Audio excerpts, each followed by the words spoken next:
젊은 부자님들 안녕하세요. 모든 재테크를 거미줄처럼 연결하고 있는 재테크 슈퍼거미 법학자 훈우입니다. 오늘은 2022년 5월 17일 화요일 새벽 2시 24분 시작하겠습니다. 제가 요즘 방송을 좀 뜸하게 하죠. 한 주 4일 정도로 줄였는데요. 예전에는 주 일주일 내내 했었죠. 이제 그 여러 가지가 좀 이유가 있는데 잠깐 설명드리도록 하겠습니다. 이틀 전에 주식 스터디 7강을 진행을 하는데 감사하게도 또 이 수강생분이 이렇게 명함도 제작해 주시고 이렇게 도라지도 주셔가지고 뭐 이러다 보니까 또 안 할 수가 없네요, 방송을. 그래서 좀 하게 됐는데 어쨌든 방송을 줄인 이유는 크게 세 가지 정도로 볼 수 있을 것 같아요. 일단은 제가 계속 경고를 했다시피 하락장이죠, 하락장. 1월 달부터 계속 경고를 해왔고 지수에 대한 설명도 여러 번 드렸었고요.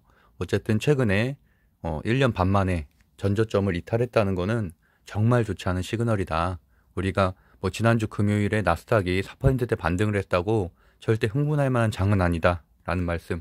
그래서 아무래도 제가 어떤 종목이 좋다, 어떤 종목을 좋게 생각한다 이렇게 하면은 또들 또 흥분을 해서 또 매수를 막 공격적으로 할 수도 있잖아요. 그러다 보니까 아무래도 좀 확실한 종목이 아니면 방송을 좀 자제하게 되더라고요. 그리고 제가 지난 1년간 한 350번 정도, 거의 한 일주일, 2주일 빼놓고는 다 방송을 했던 것 같아요. 뭐 제주도 여행 가서도 방송을 계속 했었고 그랬는데 뭐 아시다시피 구독자가 늘질 않아요. 지금 8,500명에서 계속 정체 중인데 뭐 알고리즘상의 이유도 있을 것 같고, 그래서 지금 아직도 PD를 못 구했어요. 면접은 몇 명 봤는데 딱 마음에 드는 사람이 없어서. 그래서 어쨌든 이번 달 안에는 고용을 해서 뭐 좀 더 콘텐츠를 강화하려고 하고요. 아무래도 제 성격이 이런 효율성을 좀 중시하다 보니까 1년 동안 그래도 꽤 노력을 했고 그래도 적중률도 상당히 높았는데도 불구하고 이렇게 구독자가 안 느는 거 보면, 또 조회수가 많이 떨어지는 거 보면은, 물론 최근에는 저뿐만이 아니라 굉장히 파워 채널에서도 조회수가 많이 떨어지더라고요. 아무래도 주식시장이 좋지 않고 물린 분들이 많다 보니까 아예 주식시장을 떠나거나 또는 그냥 아예 그냥 포기하거나 이런 분들도 상당히 많은 것 같았는데, 그럼에도 불구하고 하락장임에도 불구하고 뭐 계속 뭐 수익 낼 수 있는 방법이나 또는 여러 가지 공부를 통해서 좋은 종목을 선정하는 방법은 분명히 있기 때문에 어느 정도는 그래도 공부는 꾸준히 해야 된다고 생각을 하고 있습니다. 그리고 아무래도 제가 뭐 대학 강사도 하고 있고 여러 가지 직업을 갖고 있다 보니까 대면 수업으로 다 전환이 됐거든요. 그러다 보니까 좀 더 바빠졌고, 지금 운영하고 있는 건대입구역하고 뭐 대전 같은 데 운영하고 있는 카페도 지금 코로나가 끝났으니까 뭐 리오픈을 좀 준비를 하고 있어서 그런 부분에 좀 더 바빠져서 그렇게 됐습니다. 어쨌든 양해 부탁드리고요. 그럼에도 불구하고 오늘도 지금 한 300만 원 이상 수익을 냈는데, 어쨌든 제가 드리고 싶은 말씀은 분명히 상승하는 종목은 있다는 얘기죠. 오늘 같은 경우도 태경케미칼, 어저께 주식 7강에서 말씀드렸던 여름 수혜주였고요. 우진, 우리 뭐 원자력 대장주죠. 그리고 노터스에 대한 얘기는 정말 많이 드렸기 때문에 이미 뭐 주식 스터디방에서는 노터스로 수백만 원 수익 낸 분들이 상당히 많더라고요. 어쨌든 1대8 무상증자, 강력한 호재로 인해서 현재 상승 중에 있어서, 물론 굉장히 위험성도 있는 테마주기도 하죠. 그렇지만 어쨌든 초반에 들어가서 분명히 수익은 낼 수 있는 포인트들은 있었다. 그래서 앞으로도 그런 종목들은 계속 나오고 또 급등주들은 매일매일 나오기 때문에 아무리 장이 어려워도 분명히 수익은 낼 수 있습니다. 다만 리스크는 분명히 커졌고 확률은 떨어졌기 때문에 제대로 된 공부를 하지 않으면 수익은 내기가 훨씬 더 어려워졌다라는 말도 같이 한번 드리겠습니다. 이번 주 토요일에는 5월 재테크 강의가 있는데, 예전에는 제가 재테크 강의를 공개를 다 했었죠. 근데 이번부터는 아직은 편집자를 못 구하긴 했지만 공개는 하지 않고 아마 멤버십 돌릴 것 같아요. 멤버십을 한 목요일이나 수요일 정도부터 개설할 것 같고, 뭐 소액이긴 해도, 왜냐하면 그게 사실 저는 그렇게 생각해요. 제가 뭐 강연 기업도 운영을 하고 있고 한때는 뭐 한 달에 뭐 4, 50개의 강의를 돌리기도 했었는데, 제가 좀 느꼈던 게 뭐냐면 무료로 강의해 주실 분들도 분명히 있거든요. 연사님들, 좋은 연사님들 중에서도, 또는 교수님들 중에서도 많은데, 둘 중에 하나는 이게 조건이 충족돼야 된다고 생각을 해요. 그런 분들이 시간 내서 좋은 강의를 해줬을 때, 예를 들어 청중이 약 50명이나 100명 그렇게 강의실에 꽉 차던지, 그러면 사실 무료로 해주실 분들도 상당히 많거든요. 또는 그게 아니라면 차라리 돈이라도 돼야 돼요. 그러니까 전 둘 중에 하나라도 돼야지 이런 어떻게 보면 재능 기부라든지 무료 강의라든지 이런 것들이 좀 충족한다고 보는데, 이것도 저것도 아닌 경우가 좀 있죠. 예를 들어서 뭐 강의 모집을 했는데 5명 앉아 있다. 이러면은 사실은 그 강사님은 다시는 못 모십니다. 왜냐하면 돈도 안 되고 사실은 좀 창피하죠. 강의하는 것 자체가.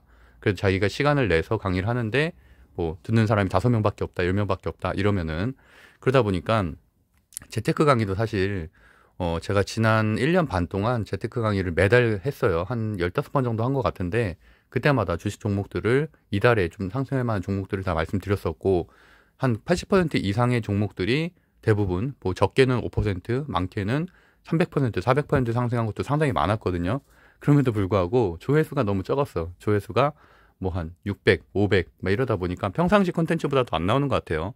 뭐 시간이 좀 길어서 그런 것도 있지만, 근데 어쨌든 뭐 경매에 대한 얘기도 하고 부동산에 대한 얘기도 하고 이런저런 얘기를 하는데, 물론 그런 것들이 필요하지 않아서 안 듣는 분들도 있었겠죠. 시간이 아무래도 2시간 이상 되다 보니까. 근데 어쨌든 그럼에도 불구하고 제가 이제 무료로 계속 공개를 했는데, 뭐 아무래도 안 보다 보니까 차라리 그럼 이걸 멤버십으로 돌리고 나는 좀 더 뭐 그 강의를 충실하게 하는 게 낫겠다라는 결론을 내려서 그렇게 전환하게 됐으니까, 어쨌든 앞으로 못 듣는 분들은 좀 양해 부탁드리겠습니다. 그리고 주식 팔기 지금 6월 반은 평일하고 이렇게 다 운영을 중인데, 온라인 오프라인 모두 가능하니까 필요하신 분들은 고정 댓글 확인하시면 될 것 같습니다. 어제 일요일이었죠. 주식 스터디 2강 진행이 됐었는데, 뭐 상당히 그래도 뭐 좋은 종목들 많이 나왔었고, 오늘도 좋은 결과가 있었던 것 같습니다. 그래서 어저께 일요일이었죠. 일요일에 태경케미칼, 신일전자, 배럴 단기 재료, 장기 재료 설명을 하면서 이 세 종목을 좀 말씀을 드렸었고요. 지금 이거 같은 경우는 제가 뭐 이거 공개된 영상은 아니기 때문에 작년 대비해서 어닝 서프라이즈 나올 거는 분명한데, 이런 식으로 제가 설명을 드렸었죠. 태경케미칼에 대해서도 다 설명을 드렸었고요. 근데 어떻게 보면 배럴하고 보면 여기 드라이 아이스 이렇게 써 있죠. 드라이 아이스하고 뭐 이런 탄산 같은 걸 하는 종목이다라는 말씀 드렸었고, 신고가 흐름 가고 있다라고 말씀드렸는데, 오늘 장중한 때 24%까지 급등이 나왔었고요. 신일전자 같은 경우도 장중한 때 4%, 배럴도 장중에 8% 급등이 나왔습니다. 제가 9시 23분 정도에 주식 스터디 공부방에 공유를 해드렸었고, 뭐 들어간 분이 많은 건 아닌 것 같아요. 왜냐하면 아무래도 요새 장이 안 좋으니까 투자 심리가 상당히 위축돼 있어서. 그럼에도 불구하고 어쨌든 뭐 급등이 나왔죠. 24% 급등이 나왔었고, 저도 그래서 태경케미칼로 오늘 8% 정도 수익을 냈고요. 그래서 보시면은 이렇게 급등하는 흐름이었고, 장초에는 좀 약했죠. 장초에는 약했고 이렇게 급등하는 흐름. 신일전자도 거의 시가시약을 해가지고 4%까지 급등을 했고요. 배럴도 거의 뭐 마이너스 가까이 시작을 해서 결국엔 8% 마감이 됐고, 시간에서 상한가 갔다가 좀 빠져서 현재는 한 6% 정도, 4% 정도 그 정도로 이제 마감이 된 것 같아요. 근데 배럴 같은 경우는 또 재료가 나오기도 했죠. 더네이처에 640억에 인수가 된다. 그러다 보니까 뭐 장초에는 살짝 띄우더라도 내일은 어느 정도 재료 소멸이 되겠고, 리오프닝 주기 때문에 이제 그런 쪽으로 다시 실적 기대감으로 상승을 할 거라고 보고 있습니다. 또 노터스 같은 경우는 제가 방송한 이후에 50%가 상승을 했죠. 방송 날에 사실은 제가 무중 나온 날 공유를 했기 때문에 그때 들어가셨던 분들은 70% 이상 수익을 낼 수 있을 만한 종목이었고요. 하나, 둘, 셋, 넷, 다섯, 6거래일 동안 약 75% 정도 상승을 했습니다. 그래서 뭐 노터스에서 많은 수익을 낸 분들도 있고, 다만 이런 종목들은 상당히 나오기 어려운 종목이기 때문에 반드시 공부는 해야 된다고 말씀드렸죠. 수익을 안 내더라도 반드시 이런 호재가 있다는 거에 대한 효능감을 갖는 계기가 돼야 된다. 그래서 어떻게 보면 주식 공부방에서는 제가 이런 상승하는 재료들을 다 정리해 드렸었기 때문에, 이제 그런 수업을 들으신 분들은 자신감 있게 바로 장중에 들어가서 뭐 큰 수익을 내고 나온 분들이 상당히 많더라고요. 30% 이상 수익 낸 분들도 많고, 어쨌든 뭐 축하드립니다. 그리고 평상시에 오늘 같은 경우는 뭐 일단은 아무래도 인도에서 밀수출을 금지한다는 그런 기사가 일요일날 나왔기 때문에 거기에 따라서 식량 사료주들이 모두 급등을 했는데, 식량 사료주들은 제가 여러 번 말씀드린 것처럼 너무 급등세가 좀 강하고 테마성이 강하기 때문에 저는 이제 잘 매매를 하지 않는다라고 말씀드렸고, 그거보다는 좀 더 안정적으로 매매할 수 있는 테마주들 중심으로 설명을 드렸었고요. 그래서 뭐 베셀, 기산텔레콤, 캔코아 에어로스페이스, 파이버트 프로 계속 강한 흐름을 보였었죠. 역시나 이제 베셀 지금 투자 경고 때문에 한동안 횡보를 했지만 역시나 오늘도 6%대 상승이고, 시간에서도 2%대 상승. 기산텔레콤 같은 경우는 아쉽게도 뭐 거래 정지가 됐죠. 그래서 뭐 악재가 좀 발생을 했는데, 어쨌든 뭐 보유하신 분들이 좀 없었기를 좀 바라고 있습니다. 오크라 복구 관련된 주 데모도 제가 여러 번 말씀드렸던 종목이고, 뭐 횡보는 하고 있지만 오늘도 5%대 상승을 하면서 역시나 대장주의 모습을 보이고 있고, 이거 역시도 투자 경고 해제가 된다면 그 흐름을 봐야 된다. 다만 투자 경고가 해제된다고 해서 그날 급등할 것을 생각하는 것은 그거는 정말 아마추어다. 왜냐하면 반대로 그걸 역이용해서 그날은 떨어뜨리고 하루 이틀 뒤에 올리는 경우도 많기 때문에 그 흐름은 반드시 지켜봐야 된다고 보고 있습니다. 플라스틱 관련된 주들도 제가 여러 번 설명드렸었고요. 오늘도 세림, 에코플라스틱, 장중한테 한 6, 7%까지 급등하는 흐름을 보였고요. 그래서 하여튼 뭐 평소에 말씀드렸던 종목들이 다 상승을 했기 때문에 굳이 뭐 어저께 방송을 하지 않았어도 잘 대응하실 수 있을 것이라고 생각하고 있습니다. 확진자 수는 드디어 10,000명대로 떨어졌죠. 그래서 상당히 긍정적이고 결국엔 리오프닝 시대가 왔다라고 보시면 되겠고, 다만 리오프닝에 대한 재료들은 이미 이제 거의 다 소멸 단계에 있었죠. 사실은 이제 뭐 어떻게든 코로나가 종식 단계에 있기 때문에 그러다 보면은 사실은 뭐 리오프닝 주는 모든 주가는 다 선반영되고 기대감에 상승하기 때문에 실제로 턴어라운드가 되거나 흑자 전환이 되지 않는 것 이외에는 아무래도 리오프닝 주들은 하락할 가능성이 높겠다라고 보고 있습니다. 그리고 오늘은 그래서 전강 후약으로 흐름이 약하게 보이고 나스닥 다우존스 모두 현 시간 이제 좀 하락하는 움직임을 보고 있습니다. 나스닥이 아무래도 지난주 금요일에 4%대 상승, 거의 1년 반 만에 최고고로 상승을 했죠.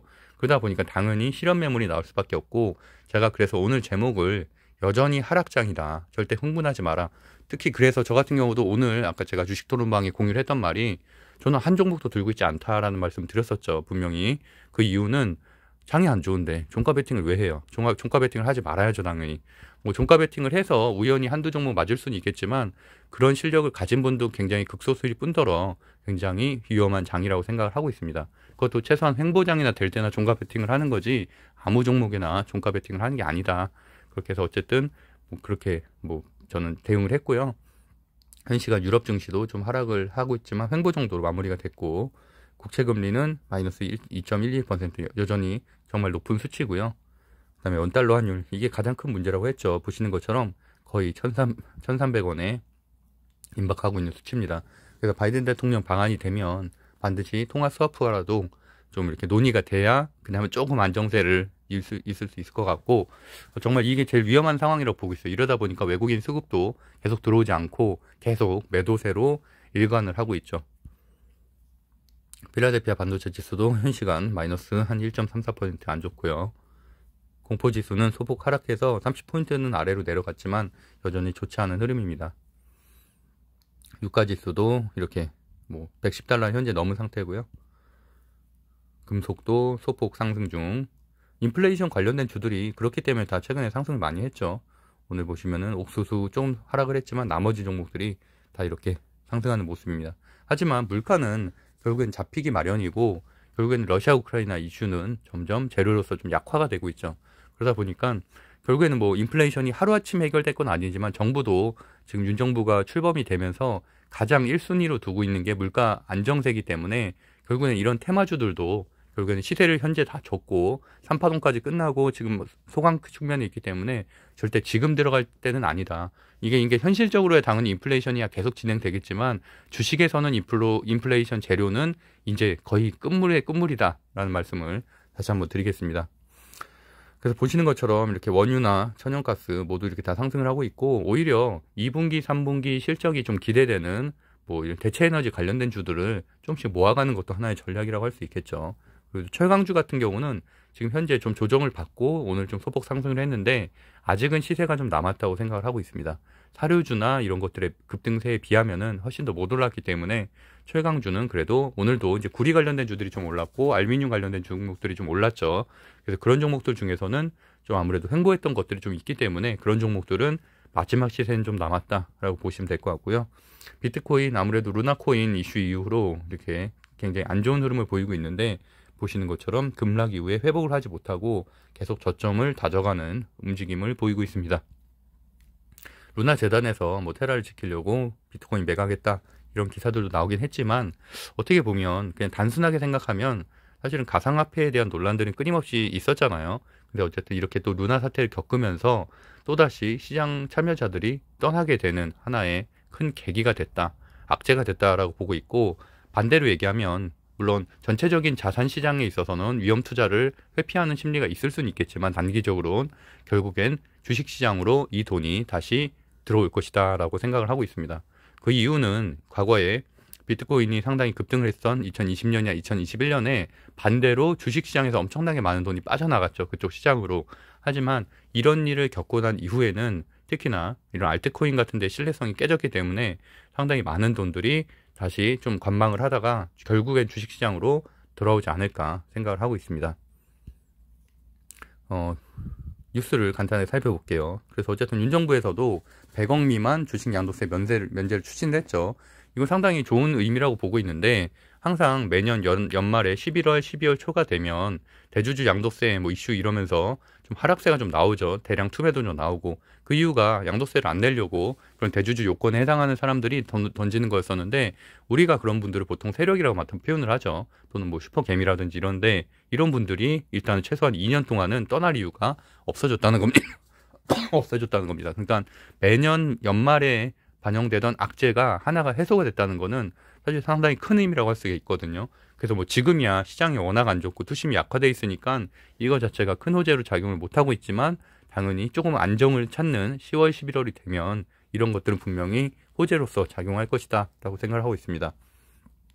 주말 동안에 나왔었던 밀 생산 2위, 인도 밀 수출 금지 발표, 식량의 무기화라고 할 수 있겠죠.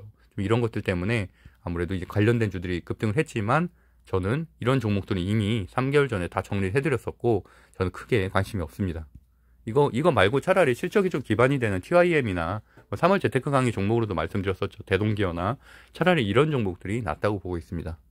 그리고 오늘 이런 기사도 나왔죠. 추경호 부총리가 급등한 밀가루값 인상분에 대해서 70% 정부가 뭐 부담을 하겠다. 그래서 이렇게 발빠르게 대응을 하고 있기 때문에 당연히 우리나라에서 최소한 이런 물가는 좀 잡힐 것으로 보고 있고, 물론 일시적이긴 해도 주가에는 어쨌든 뭐 이런 사료주나 비료주 같은 경우는 시세가 거의 끝나갔기 때문에 지금 들어가는 건 상당히 위험하다. 보유자의 영역이라고 보시는 게 나을 것 같습니다.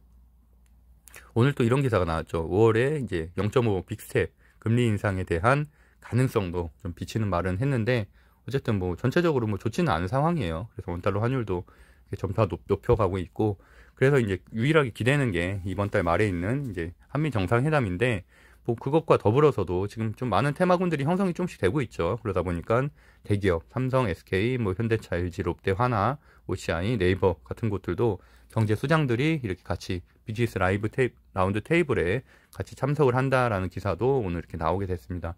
이미 뭐 바이든 방한 때 70억 불 전기차 공장을 투자 발표하겠다는 현대차 이슈 때문에 아무래도 그런 쪽이 먼저 움직였죠. 전장이 먼저 움직여서 광명전기라든지 구형테크, KB오토시스, 아젠산업, 에코캡 이런 것들이 이제 상한가를 최근에 기록을 했고, 그래서 여전히 좋은 흐름을 좀 보이고 있습니다. 그거 외에도 전장 소형 쪽에도 계속 이렇게 수급이 조금씩 들어오고 있죠. 일단 전체적으로 한번 체크해 보시면 좋을 것 같고, 마찬가지로 뭐 삼성전자 수혜주라고 할 수 있는 동진세미케이나 원익 IPS, 원익 QNC, 뭐 PSK 같은 종목들 추세가 어느 정도 정배열이면서도, 그래서 뭐 파운드리라든지 비메모리 반도체 쪽으로 좀 중소형주 정도를 좀 체크하시면 괜찮을 것 같습니다. 그리고 어저께 말씀드렸던 뭐 오늘 이런 기사가 나왔죠. 서울시에서 여름철 안전관리 특별 대책, 그래서 폭염에 대응을 하겠다. 그렇기 때문에 이제 폭염에 대응 주인 여름 수혜주들이 좀 오늘 좀 급등이 있었는데, 아까 제가 말씀드렸었던 태경케미컬이나 뭐 신일전자, 배럴 이런 종목 외에도 SCG나 파세코라든지 뭐 이런 종목들이 이런 여름 수혜주로 분류가 되고 있고요.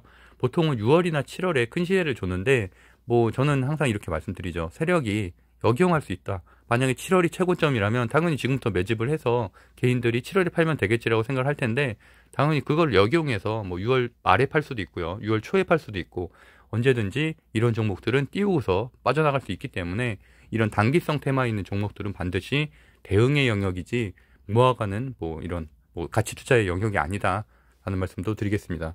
아무래도 태경케미컬 같은 경우는 오늘부터 또 시세가 나오기 시작을 했기 때문에 뭐 배럴도 마찬가지고요. 그런 것들은 아무래도 급등 이후에 한번 또 빼고 다시 올릴 가능성도 있겠죠.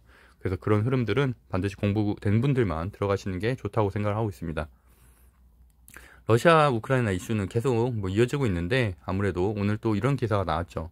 스웨덴이나 핀란드가 나토 가입 이런 중대한 실수를 참지 않겠다. 어쨌든 뭐 계속 길어진다는 얘기인데, 그래도 어쨌든 주식시장에 미치는 영향은 점차 줄어들고 있는 건 확실합니다. 그래서 전차 안정될 것으로 보고 있고, 오늘도 오랜만에 이렇게 철강주들이 좀 수급이 좀 들어왔죠. 그래서 흐름을 좀 더 체크해 봐야 된다. 그리고 여전히 우크라이나 복구 관련된 주인 대장주였었던 데모도 지금 투자 경고 해제가 이제 이틀밖에 안 남았죠. 그래서 이런 종목들도 흐름을 한번 체크해 보시면 괜찮을 것 같다라고 보고 있습니다. 분석 한번 보면은 이게 그 4월이었죠. 4월 재테크 강의 제가 4월 19일 날 했던가요? 그래서 그때 어저께 제가 주식 스터디 7기 강의 만들면서 다 한번 체크를 해봤어요. 물론 일성건설 같은 경우는 3월 재테크 강의 종목이었고요. 그 이후에 100%가 올랐습니다. 100%가 올랐고 그러고 나서 이제 하락을 했고 4월 재테크 강의 때도 어쨌든 6월 지방선거 이후 이슈로 조금 더 상승할 여력이 있다라고 말씀드렸는데 다만 아쉬웠던 거는 최근에 건설주가 모두 약하죠. 그 이유는 건설이 진행되지 않고 있어요. 왜냐면 뭐 철강 가격, 시멘트 가격 모두 인상됐기 때문에 지금 건설이 중단된 곳들 상당히 많죠. 그래서 계속 적자라는 말도 나오고 있고 하면 할수록 손해다라는 기사들, 악재들이 발생했기 때문에 악재가 발생하는 것은 아무리 차트가 좋게 만들어져 있고 재료가 있어도 올릴 수가 없죠. 그렇기 때문에 아쉽게도 지금 하락을 하고 있지만 말씀드린 대로 4월 재테크 강의 이후에는 아무리 그래도 8%는 상승했습니다. 범양건영도 17% 상승 후에 하락을 한 거고요. 4월 16일에 강의했었네요. 대동기어도 30% 상승했었고 TIM은 47% 상승했고요. 그리고 또 지금 신고점 흐름으로 가고 있죠. 그리고 한일사료는 무려 4월 재테크 강의 이후로 240%가 상승을 했습니다. 그러니까 이게 매달 하는 재테크 강의인데 심택도 물론 최근에 많이 하락은 했지만 그래도 어쨌든 강의 이후로는 5% 상승 이후에 하락을 한 거였고요. KG스틸도 55% 상승을 했습니다. 근데 이렇게 하면 뭐예요? 이렇게 해도 500명밖에 조회수가 안 나오니까 굳이 뭐 제가 이렇게 무료로 공개할 필요가 없다라는 생각을 하게 됐습니다. 어쨌든 그래서 이번 주 토요일에도 지금 5월 재테크 강의를 하는데 고정 댓글 한번 체크해 보시면 될 것 같아요. 뭐 빠르게 정기장 순위 한번 살펴보면은 사실 오늘은 특별하게 분석할 수 없는 게 다 뭐 인도 그 밀 수출 금지 때문에 다 사료주 관련된 것들, 식용유 관련된 거 뭐 이런 것들만 올랐어요, 사실. 그래서 좀 그나마 좀 체크해 볼 만한 거는 사료주들 중에서는 대주산업하고 이제 사조 동아원 정도를 현재 대장주로 보고 있고 나머지 종목들은 뭐 큰 의미가 없다고 보고 있고요. 태경케미칼 아까 말씀드린 탄산가스 부족 때문에 이제 올랐고 이거 여름 뭐 드라이아이스 관련된 주기도 하죠. 그래서 한번 체크해 보시면 될 것 같고요. 대한제분 사료주 중에서는 그래도 시세가 좀 좋았던 종목인데 오늘은 그래도 그 시세 예전의 시세에 비하면 조금 약한 흐름이었고요. 그리고 나머지는 뭐 DSR 금속 관련해서 1분기 호실적 나와서 상승을 했고 예전에 뭐 이게 그 홍준표 씨 관련된 주로도 한번 설명드렸던 종목이죠. DSR하고 DSR 제강. 그리고 나머지는 뭐 다 설명드렸던 종목들이죠. 예전에 뭐 한일사료, 마니커 뭐 이런 것들. 네, 어쨌든 뭐 이 정도. 그래서 뭐 오늘은 사실 식량 이런 에그플레이션 관련된 주들만 대부분 상승했기 때문에 큰 뭐 흐름은 없었던 것 같습니다. 그래서 오히려 내일부터 모레 이렇게 이런 종목들이 좀 하락을 하면서 새롭게 형성된 테마군에 좀 더 주목하는 게 맞다고 보고 있습니다. 어쨌든 결론으로 다시 말씀드릴 거는 여전히 하락장이기 때문에 절대 일시적인 반등에 착각하면 안 된다. 지금은 하락장이고 현금을 늘리고 비중을 축소할 때지 절대 공격적으로 매수할 기회는 아니다라는 말씀도 다시 한번 설명드리겠습니다. 네, 구독과 좋아요는 사랑입니다. 하여튼 뭐 어려운 장이지만 여전히 기회는 많다고 생각을 하고 있고요. 그리고 특히나 뭐 만약에 정말 자신이 없다. 나는 진짜 국내 주식 도저히 못하겠다라는 분들은 차라리 빅테크 기업들 미국에 있는 페이스북이라든지 엔비디아라든지 뭐 애플, 테슬라 뭐 이런 종목을 분할 매수하는 것도 좋은 전략이라고 생각을 하고 있습니다. 물론 더 떨어질 수도 있겠죠. 그럼 그래서 이제 분할 매수라는 표현을 쓰는 거고요. 만약에 지금보다 10% 이상 더 떨어질 수도 있다고 전 보거든요. 그렇게 되면은 또 하면 되는 거죠. 왜냐면 그래서 지금도 어쨌든 전고점 대비해서는 엄청나게 낮은 가격이기 때문에 그런 식으로 대응을 하면 1년 보고 대응을 한다면 당연히 저는 수익이 날 수밖에 없다고 생각을 하고 있습니다. 어쨌든 뭐 자산 시장이 망가질 수는 없죠. 왜냐하면 아무리 경기가 안 좋아도 누군가는 계속 돈을 벌어야 되니까 분명히 그런 활동들을 계속하고 세력들은 계속 차트를 만들어내겠죠. 그러니까 같이 열심히 공부해서 어쨌든 지금 같은 어려운 장에서도 반드시 수익 내는 사람들이 있고 저도 매일매일 거의 수익을 내고 있기 때문에 하여튼 같이 공부해서 같이 수익을 낼 수 있으면 좋겠습니다. 오늘도 행복한 하루 보내세요. 감사합니다.